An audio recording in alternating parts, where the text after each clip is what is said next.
Welcome back. Welcome back. I like to do a fun little song every time we come back. Okay, I have to tell you something really stupid that I said over the weekend. Okay, so our friend asked me what, she's like, okay, you have 15 seconds. What would you do when you...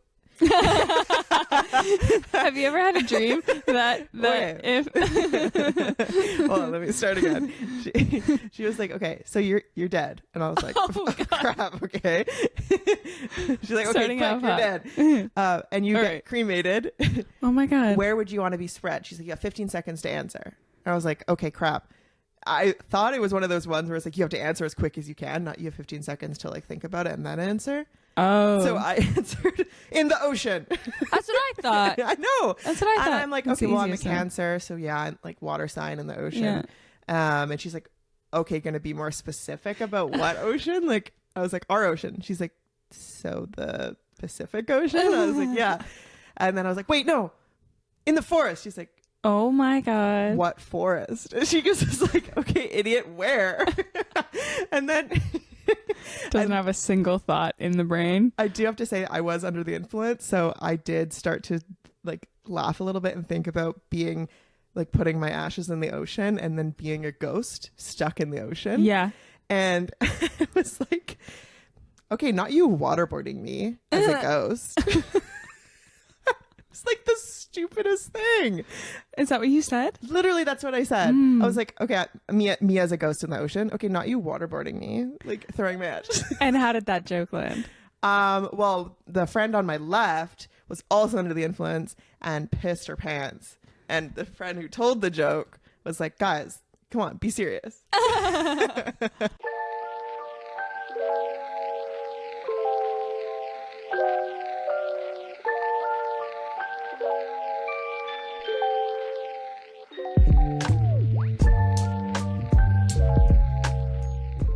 Welcome back to the Wouldn't You Like to Know podcast. I'm Asha. And I'm Kat. And today we're going to be unraveling cults. Yeah. Oh, yeah.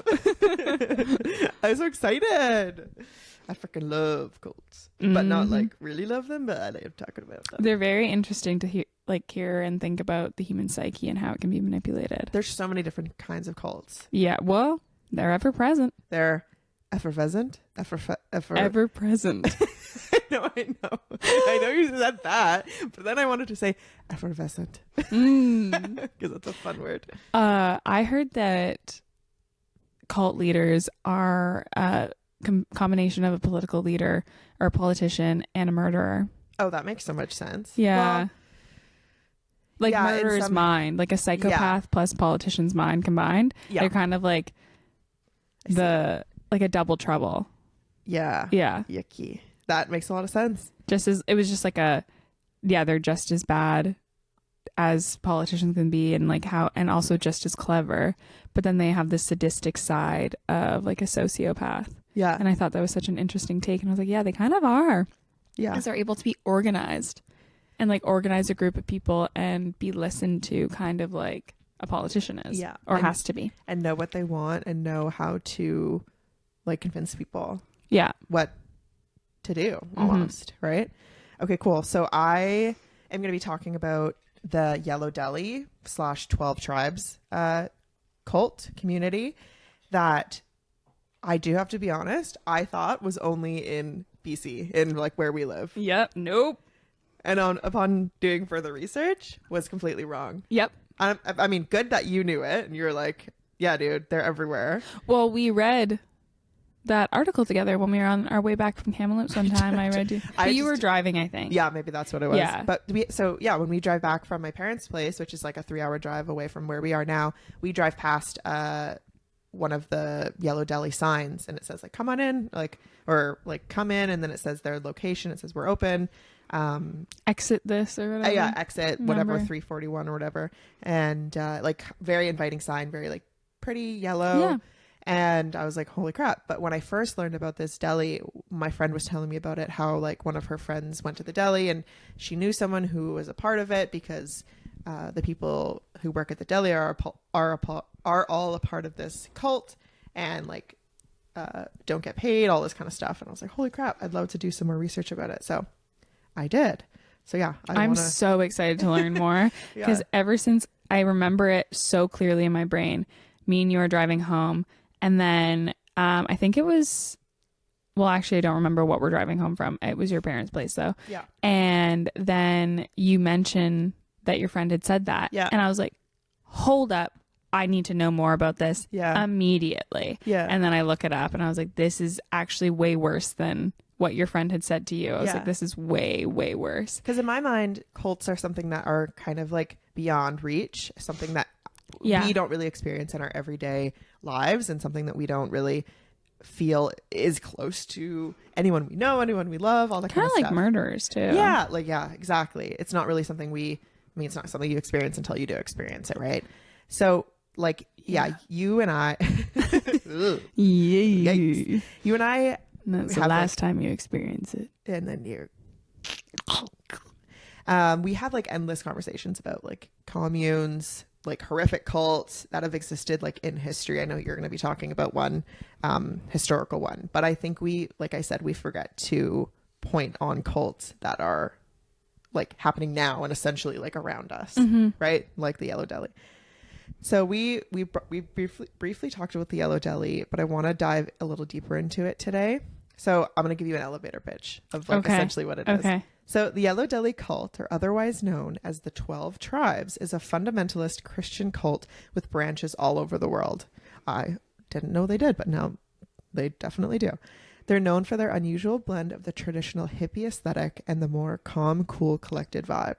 They are associated with the Yellow Deli chain of restaurants that have a handful of locations worldwide. The group is considered to be a cult due to its unconventional beliefs and practices.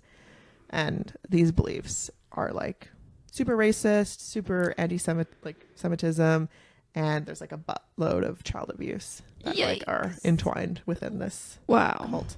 They don't really like being called a cult, but of course they don't. If it walks like a cow and it moos like a cow, it's definitely a cow, you know? Or whatever, a duck. or however that saying goes. It walks like a duck or it quacks like a duck. But hey, you made it work. Old MacDonald had a farm, so. A cow and a duck were on it. So, yeah, okay. The Yellow Deli, let's talk about it. The 12 Tribes was founded in the early 1970s by a man named Gene Spriggs in Chattanooga, Tennessee. The group emerged from the counterculture movement, where people were actively rejecting established societal norms and values. So like the hippie movement in like I think it was like in the 60s and 70s. That makes me sad because hippies are supposed to be like good. But they're like within the hippie movement, there's also the Jesus movement, where it was like hippie / Jesus lovers, but they weren't necessarily wanting to follow like the norms of the church and the like societal norms of like the organized religion. Yeah, exactly. So they kind of wanted to branch off into their own thing. So I think that's why like Spriggs kind of started this. Yeah. His desire to create a communal Bible faith society. So that's kind of where it started from. They believe that they are a restoration of the early Christian church, following what they believed to be the true teachings of Jesus Christ. They view themselves as a group of people who were called to live in a close-knit, self-sustaining community where everyone works, prays, and studies Bibles together. So very hippy-dippy kind of thing. Yeah. The 12 Tribes operates a number of businesses, the most well-known being the Yellow Deli restaurants. The chain is a means of supporting their communities financially and providing jobs within the group. It's also a way for the group to spread their message to the public in a non-aggressive way. In a lot of videos I watched on the Yellow Delis, when that was a lot, like I was doing some good old research. Good old research. A lot of the people who have visited the delis like around the world say that the atmosphere was warm and friendly, and like the interior of the restaurant being like yellow and no shit. Right on the nose there. Yellow, and kind of like the tables being like picnicky vibes, very hippy dippy and vibrant. And most of the people who ate there have nothing but like great things to say about the food and the staff and like the cleanliness and just the vibe and the overall experience. So they seem like the 12 Tribes seem to pride themselves on offering an old-fashioned wholesome dining experience, and their business model often emphasizes a strong work ethic. So they're very like opening and warm and welcome, and just like they're not going to push people away. They're, They're very open. They're very to, non-assuming. but none of the employees are getting paid. It's all unpaid work as volunteers, as they like to say. People a part of this larger community who go to work at the deli then go home to either their life on the farm or shared housing where they pray, farm, and go about their ways of life. The communities have been described as insular and controlling, though, as members are discouraged from interacting with outsiders and are expected to follow very strict rules regarding their personal lives. So as soon as you if, say, for example, you speak to someone at the Yellow Deli and you decide that joining the community is something that you want, you have to forego everything that you once knew. You have to, you get renamed. You get a new Jewish name. So yeah, dress codes, relationships, and social interactions are heavily guarded. I guess you have to be really careful about social interactions with other people of the tribe, the what you wear, especially if you're a female. And Mormonism. Yeah, you have to wear very baggy clothes, all that kind of stuff. Wow. Ex-members have described a high level of psychological control where questioning the beliefs or authority of the group is not tolerated. You'll get punished, I assume. A lot of the controversies within the cult come from their treatment of children, though. This is a really big one. Yeah. And kind of a heavy one. Children as young as 6 months of age are to be spanked, whacked, shaken as discipline. Members of the cult believe in strict corporal punishment, and really long, thin sticks or rods were used for this punishment to spank or discipline children for whatever they were doing wrong. And some of the reasonings behind being hit were children were asking too many questions, children were playing pretend, children were playing with their friends for too long, children not having proper manners. Yeah. Okay, so I mean, 3 out of the 4 of those, or whatever, how many you just mentioned, were normal things for children to do, which are good things for children to do. Children should play pretend. They should be asking questions, and they should spend time with their friends. It's, I think, I fully agree, but it's it was their way of maintaining a state of clean consciousness for these children. Oh. If you're going to be born into the 12 tribes, you have to grow up as a 12 tribes member. You have to grow up not asking questions, being, just being blindly, like a blind follower. Over time, then, the children's children will be better equipped to deal with or overcome the faults of their predecessors, is kind of what they thought. Wow. The group has had many legal battles, particularly over allegations of child labor and child abuse. Since there are no paid jobs, the church would have children out in the farms or in the back of house, prepping food, or in their factories, working. So just child labor. In some countries like France and Germany, authorities have investigated the group, leading to occasional raids and children being temporarily taken into protective custody. Wow. But it says temporarily because most of the time the courts can't really find any punishable offense or proof of it, or really proof. So then the kids are ended up brought back. Wow. So the group has generally managed to avoid any legal penalties by presenting themselves as a peaceful religious community, and also by marking themselves as a non-profit organization to avoid taxes, I think, as well. Yeah. Classic. Yeah. Okay, so this is from Wikipedia. Upon the second coming, believers will be brought back for 1,000 years to reign with Yeshua, who is their Jesus, before the last judgment. At the end of this millennium, all the non-believers will be judged according to their deeds and put into one of 2 groups, the righteous and the filthy/unjust.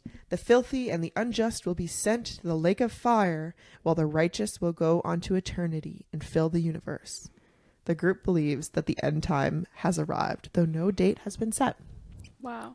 So they're preparing. They're getting these kids ready. Actively preparing, getting these kids ready for the end times. But wow. No end time. Spoiler alert. I know. Oh, you know the end time? I know the end time. So a lot of So a lot of stress and pressure for the prophesized end time with no actual happenings. Yeah, I was doing a lot of research in the videos when people get married inside the community, the marriage is all about Yeshua. It's not about the people who are getting married. There's no love there. It's what do they call it? Not a reenactment. They call it a pre-enactment. So it's like a play. This one girl was saying they reenact the coming of Yeshua and like what will happen. Yeah. And the bride plays the bride of the Messiah. Wow. Yeah, in the interview, she's like, yeah, it's not really like my wedding anymore. It's more of just about the community. Huh. Yeah. Interesting. Yeah. Alrighty. Courtship and marriage within the community involves a waiting period, which What? is so funny, in which the man or woman expresses their desire to get to know the other person. So if, for example, maybe you and I say we're like, straight couple, male, female, and I'm like, ooh, I really like Caitlin. I want to like take her out on a date. I can't tell you that. I have to go to your parents and say, hi, I really like your son or daughter. I'm very interested in getting to know them. And then the parents have to receive input from the parent. The kids have to receive input from the parents and the community, whether or not they can spend time together or not. So then when the community is like, okay, sure, you get to talk to each other in public. That's like the first step. Oh my goodness. And then the second step, if like that goes well and nothing goes beyond that, you get to walk together and hold hands with a chaperone. Oh, of course. The slow burn though. Oh, 100% the slow burn. The couple is betrothed or engaged if their parents or the community confirm their love and compatibility. So it doesn't really matter what you say. It matters what they say. Yeah. Wow. Imagine though. Okay. Devil's advocate. How romantic that would be though. Like if you, not the whole like you're having a chaperone and all the community makes the decisions, but that somebody likes you so much they go to your parents and they go, I really like her. Yeah. Do you think I could talk to her in public? I'd be like, my God, he really likes me. He wants to talk to me. Yeah, I think that part is sweet. kind of wholesome a little bit. Yeah. But well, yes. The whole part of it, with it being completely mandated and watched over, not wholesome. No. But the idea that somebody would be so interested in somebody else to ask permission from their parents to go speak to them is like a little cute to me. A little bit romantic. It's very intense, but comparable to asking for your parents' permission or blessing. The like whole chaperone part kind of reminded me of Bridgerton, how like the families kind of have to like come together, and like that's kind of what it reminded me of. Totally. But then I'm like, I get pulled out of that cute romanticy like fantasy because they believe that women only have two jobs, is to get like have babies and then like punish the babies and like discipline the babies, and that's pretty much it. At least they don't have to cook. I'm sorry. I think they also do. Okay, but you said they only have two jobs. But I think like the main job of a woman, like that's kind of what they imagine. Like that's what they want for women, is to have babies and discipline the babies. That's not fun. Yeah. The child like abuse, going back to that, of course. Like other people in the tribe were allowed to punish like other children. So their sticks that they had could be used on like any other child. Were these sticks like sacred sticks that everybody had They were in their home? Yeah. Whoa. Yeah. It's kind of like a spanking paddle. Yeah. That used to be like a thing. Yeah. They were back in the day. Like, and they showed photos of them. They were like very intricately carved, and yeah, it was kind of sick. But so they're like really romanticizing this horrible act. Mm-hmm. Yeah. And like, ritualizing it. Yeah. There was like a boy that was like, he ran away and he was 12. Yeah. And just because of like the abuse that he was receiving, and just like I'm pretty sure he told the media that like, you aren't allowed to be a kid. You have to, it's almost like you come out of the womb, and as soon as you're able to like walk and talk, you have to be an adult. You have to like follow the rules as an adult. You're not allowed to pretend and play and have like, childhood friends. And it's like, it's so sad. Wow. Yeah. So sad. So yeah, they had a lot of really harmful views of like race and sexuality and the patriarchy, especially, which essentially doubled down, making this cult like really freaking bad. Mm-hmm. Like they have some crazy view. The founder has some crazy views on slavery, thinking that slavery was a good thing, and like how slaves, like, that's almost like it's better for their life, and that because that makes sense. Really, oh my really, gosh, really sick. Wow. So, and they're still going.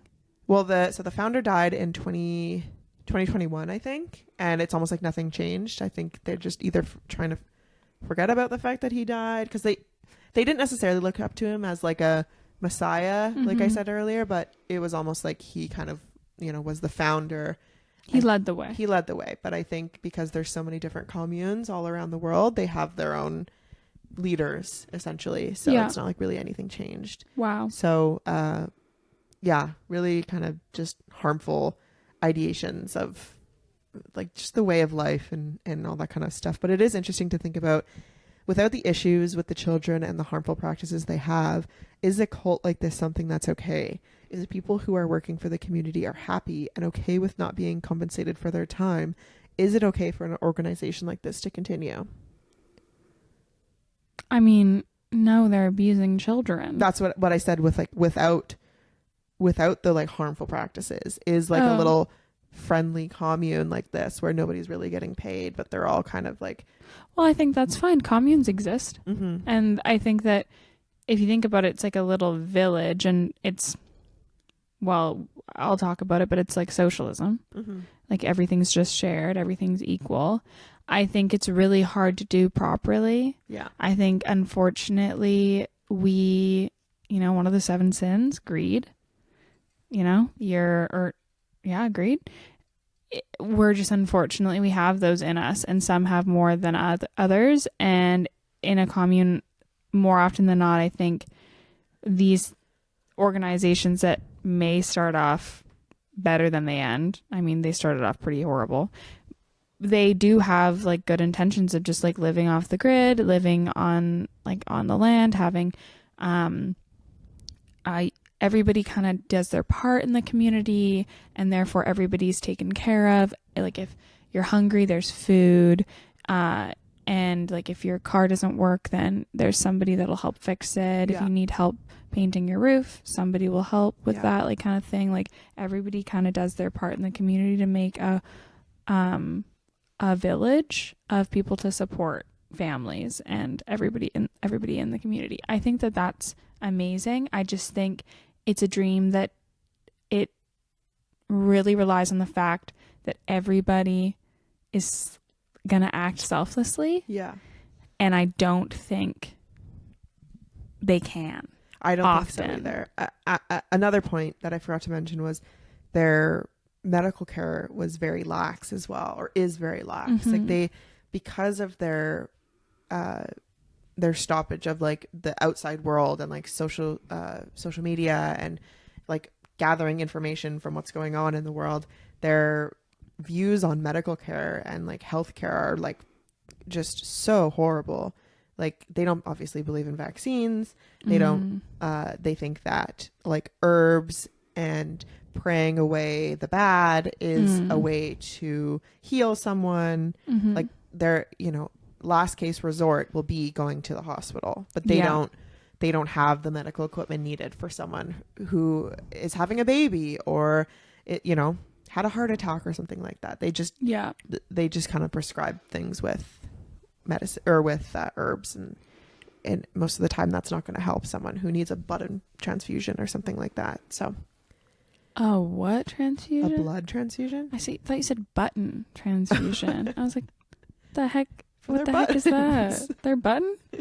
Where's your button? I don't have one. But yeah, so not a church that is, not a cult that is currently still active, as far as I know. I mean, it might a little bit be active based on like me just looking it up quickly.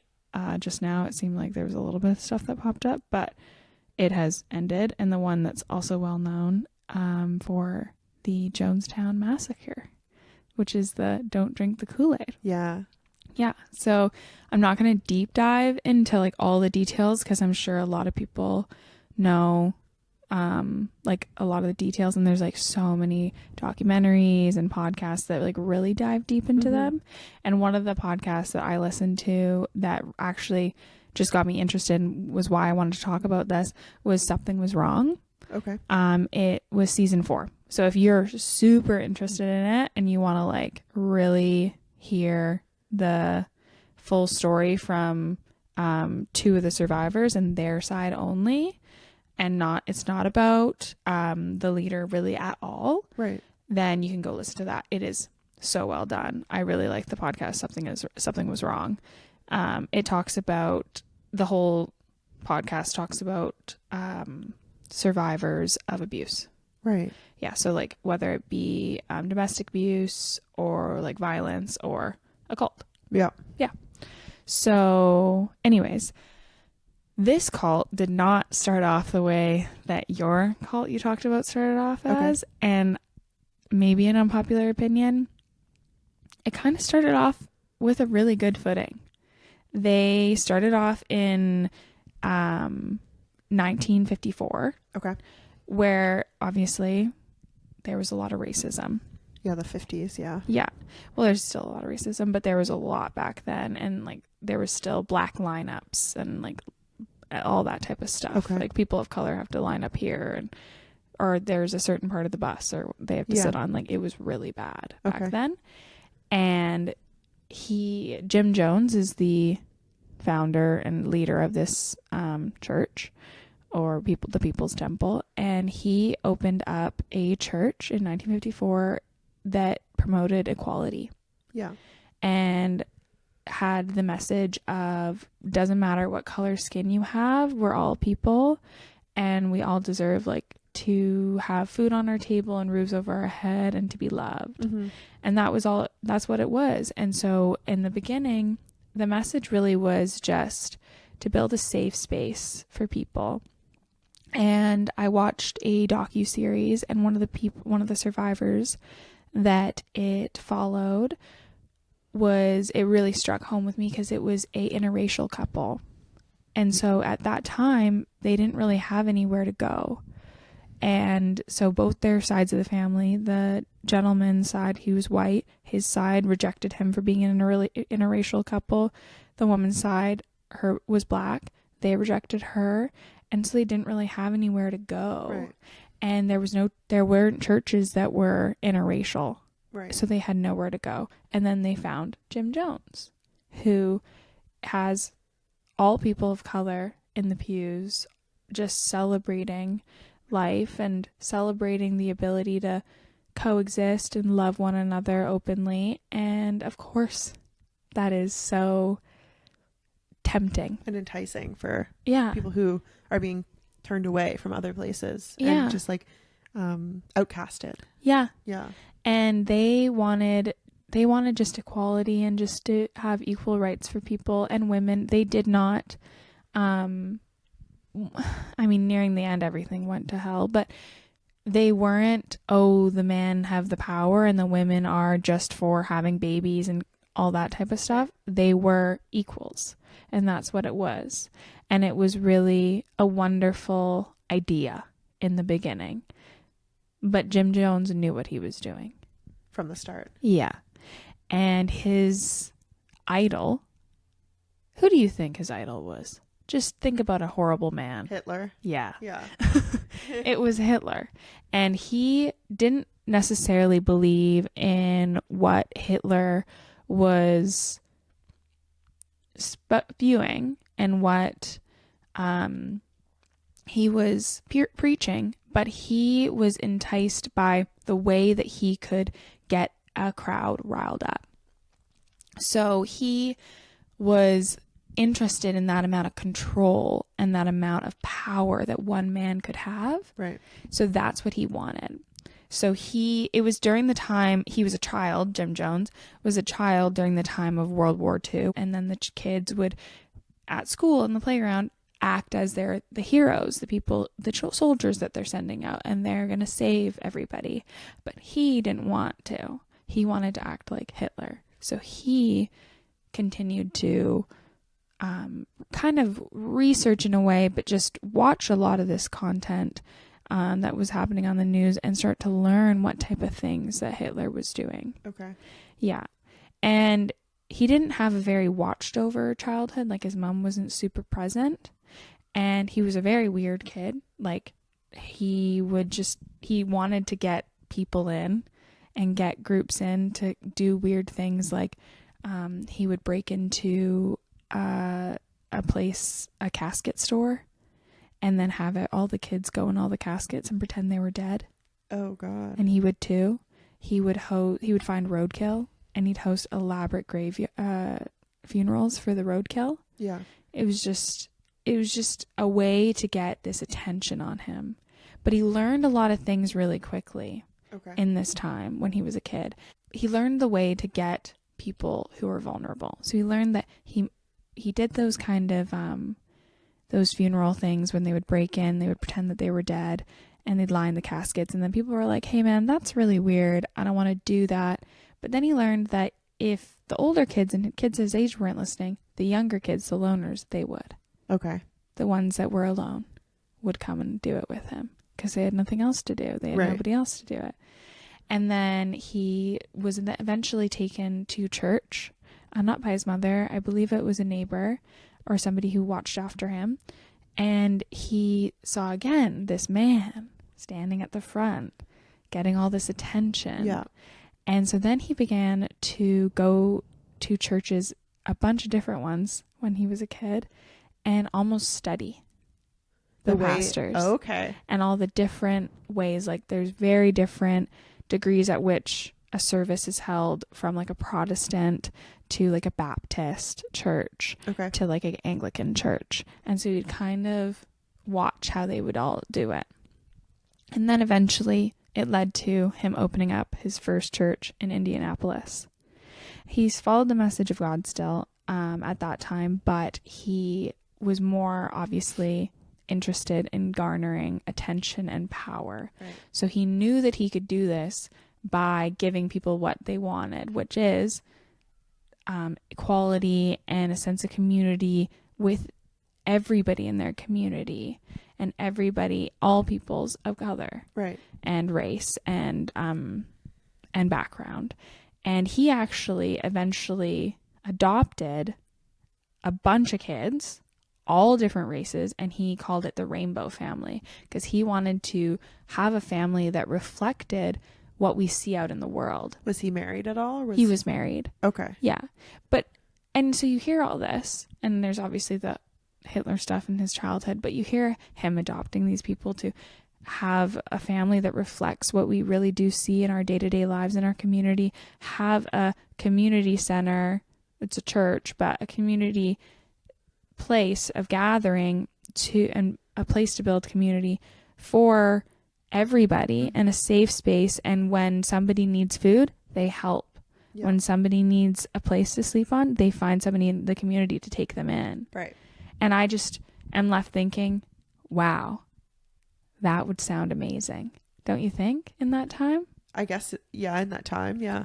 Of course, a wonderful start, and it had such an opportunity to be something amazing, and something that really changed the world. They really focused on social justice. Okay.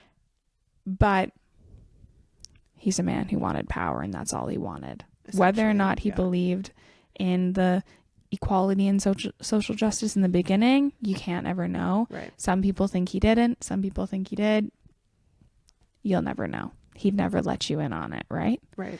So, yeah, it obviously took a dark turn pretty gradually, with him getting paranoid and wanting more control. So he started moving the church around. So he moved from Indianapolis to California, and because he was scared that there was going to be a nuclear attack in Indianapolis. Which is fair around that time, because I think like nuclear fusion and like that, the talks of like missiles and stuff was like big because of the war. So it's like, I mean, it's fair that he was, and many other people were afraid of nuclear stuff. But I think it's like a specific spot. He just thought it was like where he was is going to Yeah, I think it was, he was like specifically in Indianapolis. We need to move out of this space. Yeah.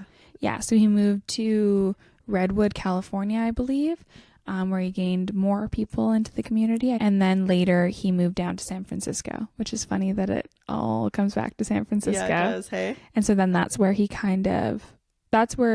ends his journey. That's where the roots in the U.S. Okay. Oh, in the U.S. Yeah. Oh, okay. So Redwood, California is where the podcast that I listened to, the two gentlemen it follows, that's where they joined the church. Right. So it was Jim Bogue, and Tom Bogue. Are they brothers? No, it's a father and a son. Okay. And I believe that the son was quite young, only in his, like, a toddler when they first entered the church. But Jim Bogue, he had a family, and he had 3 daughters, I believe, and 2 sons. And unfortunately, as one of the sons was a toddler, they were on a camping trip. The father took the daughters to the water, and they each thought that one of the boys was with each other. Oh, right. Ugh. And unfortunately he was not, and he passed away. Did he drown or? Mm-hmm. Oh, that's he sad. drowned. Yeah.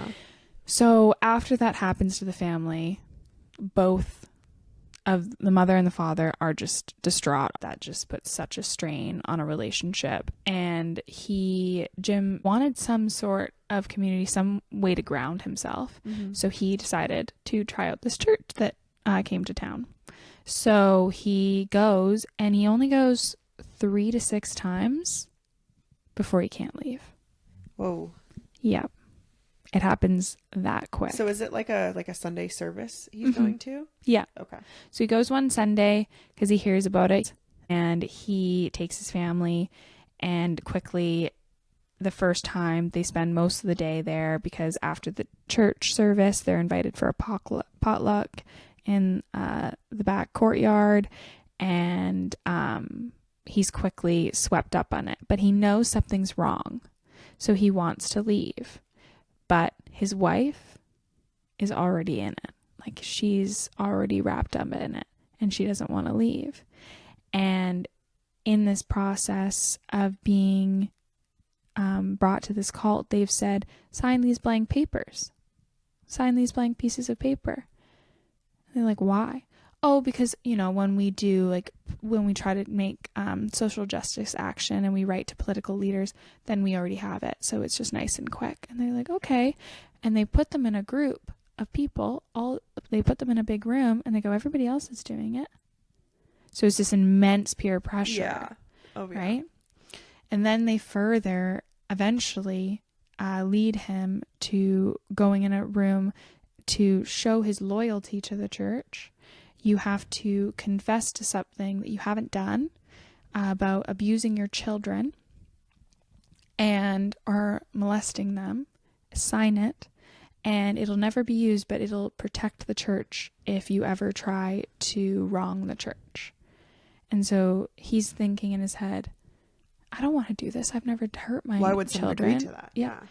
But everybody else is doing it.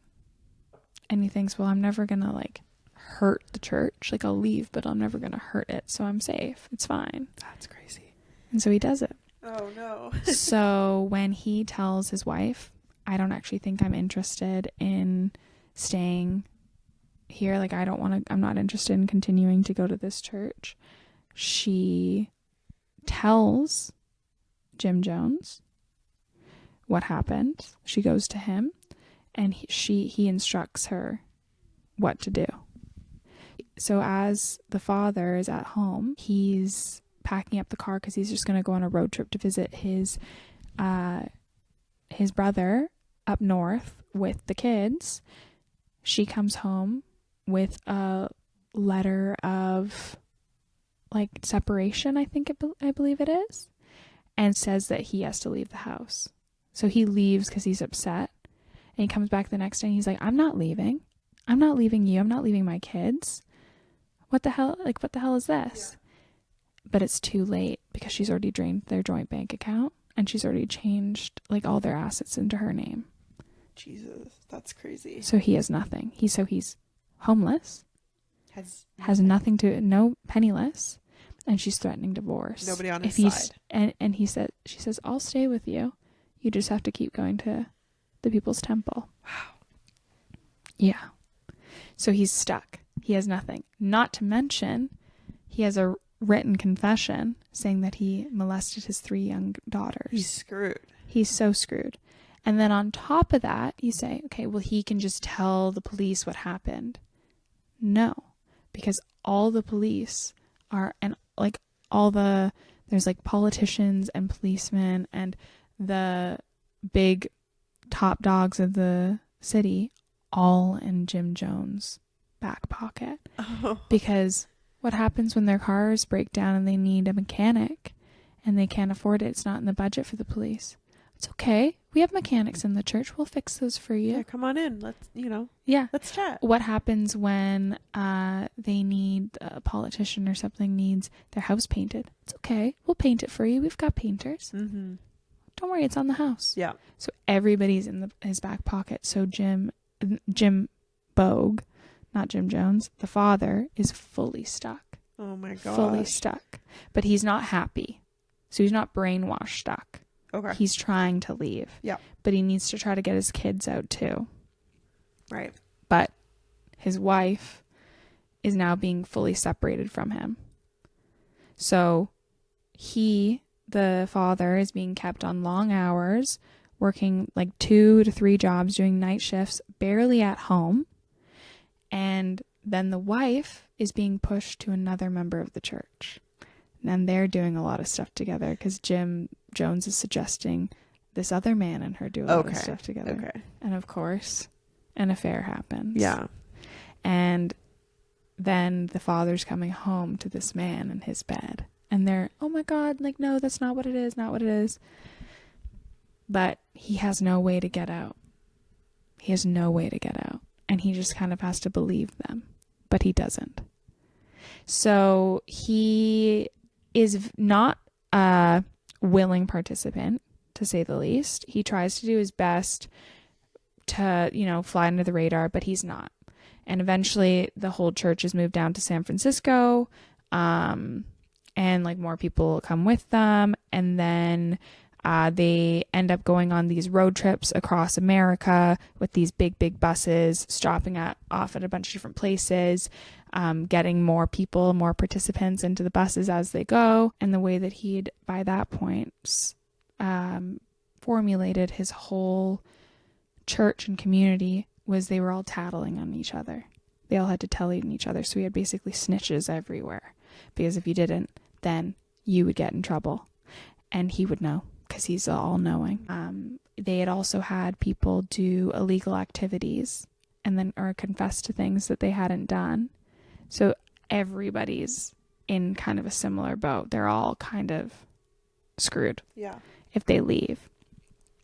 So at some point, Jimbo isn't clear when he's separated from his family completely and he's shipped down to Guyana as one of the first people to build Jonestown.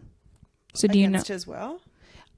Yeah, but like against his will, to what extent does he have will if he has, like, he's threatened to have his family like he'll never see his family again because he'll be in jail. Mm-hmm. Right? So where's the will there? Yeah. He's not handcuffed and dragged down there. But, mm-hmm. So he's down there building it and he's away from his kids. Then all while this is happening, there's also the other person that this story on this podcast follows, which is Tom, who is the son of Jim Bogue, the father. It's hard that they have the same name. They're both Jims. Mm-hmm. But he is constantly running away. Constantly. He hates it at the church. He's never liked it. Constantly running away. He's on these buses and he's like, and doing all these road trips, and he'll just get off and hide. Right. And then hopefully they don't notice. And then they notice and then they come pick him up. And eventually 2 years after his dad was sent down, he's sent down to Jonestown, where he is again punished horrifically and beaten constantly and eventually chained to another kid by the ankle by like soldering it on so they can't even change their clothes or anything. Yeah, it's horrible. Yeah, that's crazy. So yeah, as Jim is getting, or Jim Jones, the leader, is getting more and more power hungry, more on drugs throughout the move from, he went to Indianapolis, and then he went to California, and then he went to San Francisco. It's escalating. He's doing the fake healings. He's, saying that he sees the future, and he's incriminating the people of his church to force them to stay, and he's separating families. As you can see by what I just described, that's the big no. Families are the worst thing. They're the weakness, because you love your family more than you love your neighbor, kind of thing. So he's like, you need to separate them. Okay. So kids are moved around and separated and put into a bunch of different families. So like they're given to other community members' families to then discipline them better, Okay. And they're beaten and treated horribly in this church. And that all escalates. And in San Francisco is when there's the first person who gets out of the church, the People's Temple, and they go to the news. And then that's when the big move happens down to Jonestown, where eventually just under 1,000 people go live in this remote town in Guyana called Jonestown. Yeah. So basically we've gone from, he started in Indianapolis, where, he might have had a good cause at the base of it. Then he goes to California, gets more people. Then he goes down to San Francisco, where that's his like home base for a while. And that's where he then sends people down to Guyana, like Jim Bogue, the people who are not necessarily the believers in his cause. And at this point, he has people, he's controlling them in a bunch of different ways. How would you control people? Just like, how do you think about like manipulation? I think I would like separate people from people they feel close to. I would like tell them things that they want to hear. I would like promise things, all that kind of stuff. So he separates families. He also works people really hard because he wants to get money. And he also puts like 12 to 20 people in like a home that can sleep like 4 people, 4 families. So they're squished. So they're like sleeping in mattresses on top of each other. The whole thing he preached was socialism. Right. Which is what this is. It's like what a commune kind of is you're just sharing everything and everything's equal and nobody has more than one another. Meanwhile, how much do you think he's taking from his parishioners, like his people in his church?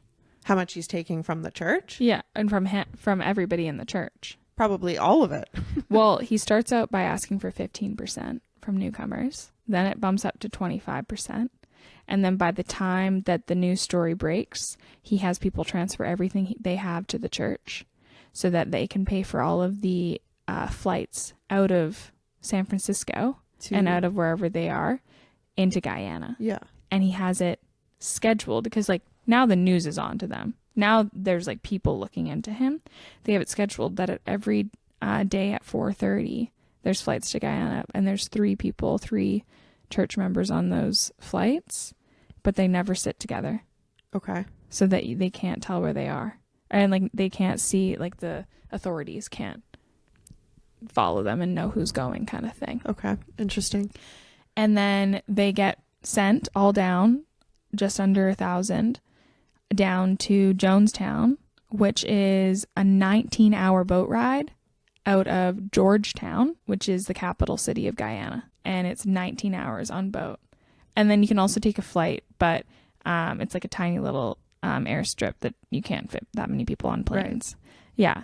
So they had to fly like down to Georgetown. No. They had to fly like multiple planes with 3 people on each plane. 1,000. And they had 1,000 people. Yeah. Wow. Yeah, it took a long time, and everybody's going to the bank and they're taking out all their money and they're sending it to the church. The church can buy these plane tickets. Right. But now the church has all their money. Yeah, they're screwed. So this community they built, if you see photos of it, which we'll post on our Instagram, is actually quite impressive. What Jim Bogue has been working on and doing with the other people. They actually build like a decent sized community. Yeah. But it's not big enough for 1,000 people. Okay. It's not. So quickly they're running out of food. So Jim starts saying, you need to work harder. You need to work harder. They start selling bananas. They start selling whatever they can, wherever they can, out, I think, in Georgetown, like going to the capital, so that they can make money. Meanwhile, Jim has all the money. Jim Jones has all the money. He's just not telling anybody that. Like, so he's letting people go into town. I think his like trusted people. Okay. Yeah. So it's when they're in Jonestown that family members are trying to reach out to them, and the messages are not getting through. They're either getting completely like they're getting blacked out, or they're just not giving them to the recipients. If you send them, they read them all, kind of thing, to make sure that everything's, saying everything is great not here. Helping. Yeah, exactly. Yeah. And then it eventually leads to a lot of stuff happens, but eventually leads to November 18th in 1978. Okay, so it's been like 20 years almost of this Jonestown going 25 on? years. 25. Yeah. So basically, everybody's back at home in San Francisco, and all the family members, and they're telling the authorities, we need to like help our families. They're not safe, but we can't get there because it's so remote. Right. And we're not sure we'll get home if we go, Yeah, might be dangerous. Yeah. And so they are able to finally get authority to go down there. Representative Leo Ryan is able to do that with reporters. And so they're able to visit Jonestown, and Jim Jones has prepared everybody for this. Okay. So he is brought them into assembly, and he's told them exactly what to say when they ask questions. They're fully stuck at this point because they are not being fed enough. They're being overworked. They're being tortured. Like, they're being chained for trying to escape. They're surrounded by jungle. Like, they cannot get out. There's a hole that they dug in the ground where they blindfold people, and they put them in that hole, and then they cover it up with a plank of wood, and they say there's leeches all over them and there's bugs all over them, but they're blindfolded, so they don't know. They just feel something, obviously, because your mind is such a powerful thing. And Jim Jones is fully on drugs now. He has no way to escape everybody because they're all right there. They're too close to him. They no longer see him as this most people no longer see him as this like high and powerful leader, because he's just a man that's disintegrating from the drugs. He has big speakers all around the compound that he's constantly speaking into, and has like recordings of him going just he's like gone. He's far gone. Oh yeah, but he's like yelling at them for not working hard enough and all that type of stuff. Yeah. And so these people aren't getting enough sleep. Yeah. They're being overworked and they're not being fed. Yeah. They're the most vulnerable, and they're completely off grid. And so they're in the most vulnerable place they can be to be controlled. Yeah. And he knows that.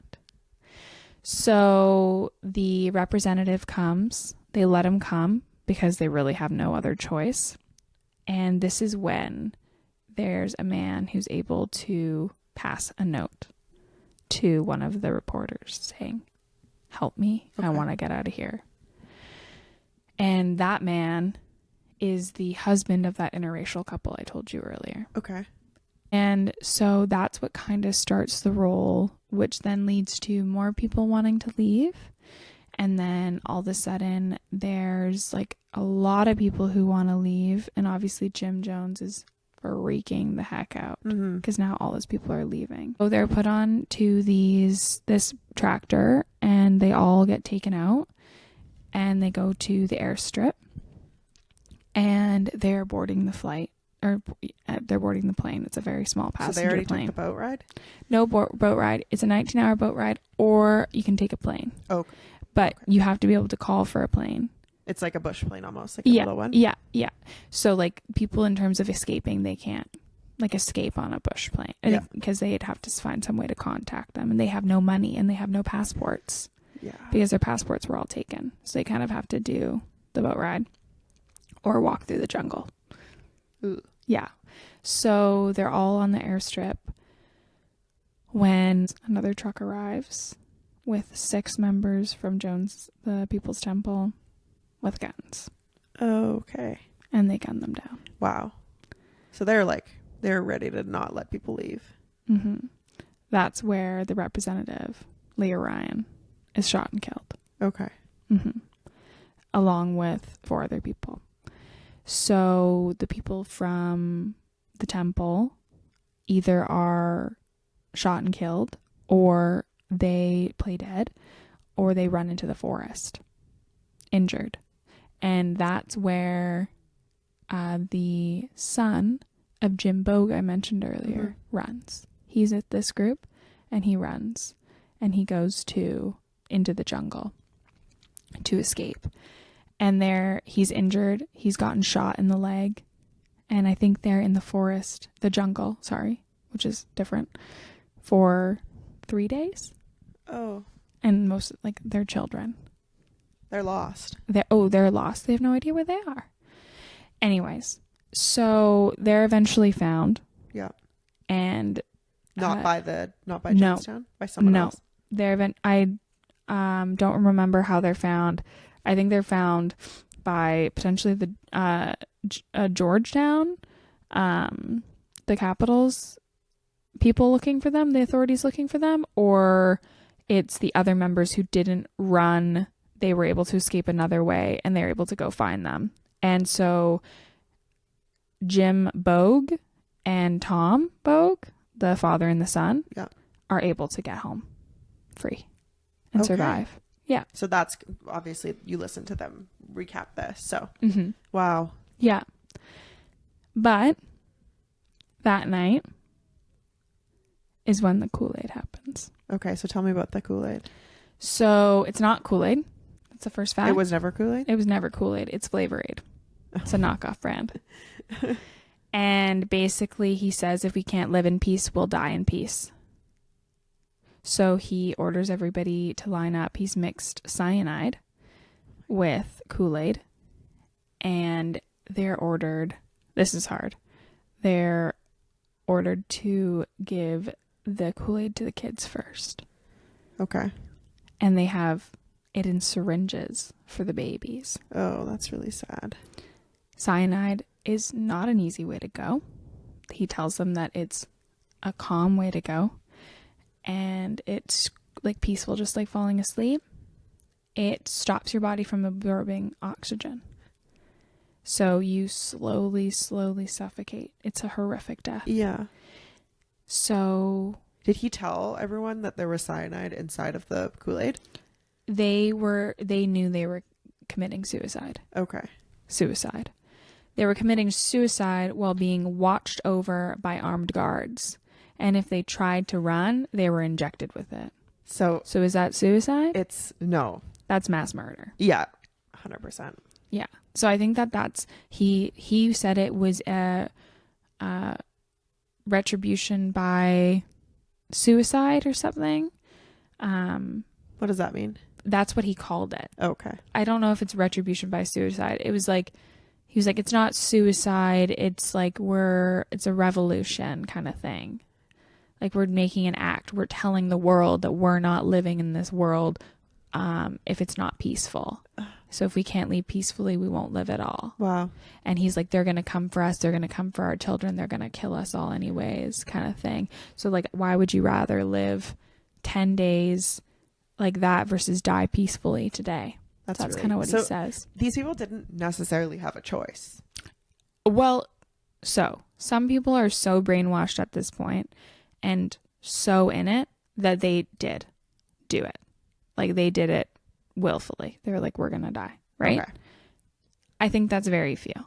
But there were still guards, armed guards. There was guards, and there were people. They were put into syringes and injected into people too. Were the guards told to drink the Kool-Aid too? Everybody drank the Kool-Aid. Okay. Including Jim Jones. Well, no, actually, he didn't, because what they did is they like, yes, they had a choice to a degree, like with drinking the Kool-Aid. But yeah, how much of a choice do you have when there's guards and there's a gun pointed at your head? So it's either you drink Kool-Aid or you get shot. That's what it is. Or you get injected with cyanide. Like, what option do you have there? No. But on top of that, he made the children go first, over 300 children. Yeah. Because what parent would be able to live after watching their child die? So it's very after methodical. He knew what he was doing. Well, in a sense, yeah, made it hard to start off with. Yeah. Well, like, you just can't go back once they've started. Mm-mm. So they do it. There's tapes of it. Jim Jones' wife is screaming and being restrained for it to stop. Like, please stop this. Because she's like, this is not right. Because she loved her children and she loved children. And he sees the horrific death that he just made everybody have. And what do you think Jim Jones does for his own death? You said he didn't drink the Kool-Aid, which I thought he did for some reason, but maybe not. Well, he saw how painful it was for everybody. Did he shoot himself? Mm-hmm. He took the easier way. Yeah. Out, which is just, of course. So at the end of the day, it was, I think, 913 people were killed. Okay. And then at Jonestown, and then the other 5 on the airstrip. Wow. And then the rest escaped, right? And then some escaped. And then actually his 2 boys, 2 of his sons, Jim Jones's sons, were actually in town for a basketball tournament. Weird. At this time, because it wasn't planned to happen at that time, right? Right. So they were out. So he radioed them to tell them the instructions of what to do, and they were like, "No, that's insane. Don't do that." Uh-huh. And he had like code word and stuff. And he was like, "No, don't kill yourself. This is insane." They tried to go to the American embassy to get help, and they essentially, on the docuseries, they say that the American embassy was like, "We're closed. It's a Saturday." Oh, God. Yeah. Yeah. So then all the people who did make it back couldn't live their lives fully because they were immediately taken by the FBI and questioned because they were potentially murderers. Right. And they were just had to live with this title on them for the rest of their life. Imagine that. Yeah. So was Jim, the 2 men that you listened to in your podcast, were they questioned by the police? I believe so. Yeah. Okay, yeah. but like everybody was let go and like kind of after learning what happened and okay. And I don't, from what they mentioned on the podcast, I don't believe anybody else from their family made it out That's of really Jonestown. That's just that would be such a hard way to live after like experiencing something like this, especially half of your family is gone. Like, oh, it's so sad. Like, it's just, it's a horrific story that I don't think people know enough about. Mm-hmm. They know the basic. They know the don't drink the Kool-Aid. They know it was a mass suicide / mass murder. They probably say it was mass suicide, but I think people who know more know it's a mass murder. But I think the more important part of it is that they don't know the beginnings and they don't know how people were roped in and completely manipulated and brainwashed into and just given no real other choice on a way out. Because I listened to that podcast like a couple months ago and I was thinking to myself, gosh, I don't know what I would do. I'd like to think, and I do think, I wouldn't sign a blank piece of paper. and I wouldn't sign a confession to something I didn't do. Yeah. But if you just don't even think about that, if you think about they had got his wife, and his wife had taken all of their money and taken the ownership of the house and taken the kids, you're left with what resources, and you're just grasping at straws almost to either make amends, to find somewhere to live, find a reason to live, You're being moved to different towns constantly so that you don't have a stable support system. Yeah. Like, your only community is the community of the cult, and then that community you can't even confide in, because if you do, you'll be punished for saying anything about anything going wrong. Your kids are in it now. Yeah. So you can't get out with your kids. Like, it's so horrible. It's and I just think that it's happening more and more. You think so? I think that cults are getting a lot better at flying under the radar. Okay. And I think they're getting a lot better with enmeshing themselves with political structures and pushing their ideologies and their agendas onto politicians, because they have a lot of money and power. Yeah. And they have a lot of people. And I'm not saying I know of any of, like, I'm not saying what cult is doing what or whatever. Right. But I just think that in this new age we're living in, I think a lot of people are seeking community. Yeah, that makes sense. And it makes it even easier to slip into a cult accidentally. And I just think having compassion for the people who are victims of cults, because that's what they are, they're victims. And then further, being able to realize that you're not above it. Right. Take that ego out of it, because that gives you more of a chance to get in one accidentally. Yeah. Don't think, oh, I'm smarter than that. Oh, I would never. Why? How do you know? Like, don't you think that everybody else in a cult thinks I would never? Like, what makes you better than them? Yeah. So thank you for unraveling cults this week. Join us next week to talk about, I don't know. Wouldn't you like to know? I would. I would. You should too.